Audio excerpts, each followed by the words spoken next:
വിരസത തോന്നിയ ഒരു മനുഷ്യൻ വെറുതെ ഒരു കയറിൽ വലിച്ചു. 100 വർഷമായി മുഴങ്ങാത്ത ഒരു മണി അവിചാരിതമായി മുഴങ്ങി.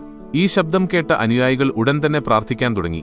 കാരണം മണി മുഴങ്ങുന്നത് പോപ്പ് മരിച്ചു എന്നതിന്റെ സൂചനയായിരുന്നു. പോപ്പ് മരിച്ചതായി പ്രഖ്യാപിക്കപ്പെട്ടു. ഇതൊന്നും അറിയാതെ തമാശ കളിക്കുകയായിരുന്ന ആ മനുഷ്യന്റെ തൊപ്പി അബദ്ധത്തിൽ തീ പിടിച്ചു. പരിഭ്രാന്തനായി അയാൾ തൊപ്പി അടുത്തുള്ള അടുപ്പിലേക്ക് വലിച്ചെറിഞ്ഞു. അടുത്ത നിമിഷം പള്ളിയുടെ മേൽക്കൂരയിൽ നിന്ന് കട്ടിയുള്ള പുക ഉയർന്നു. ഇത് കണ്ട അനുയായികൾ സന്തോഷത്തോടെ ആർത്തുവിളിച്ചു. കാരണം അത് പുതിയ പോപ്പ് സ്ഥാനമേറ്റതിന്റെ സൂചനയായിരുന്നു. ഈ വാർത്ത ലോകമെമ്പാടും പരന്നു.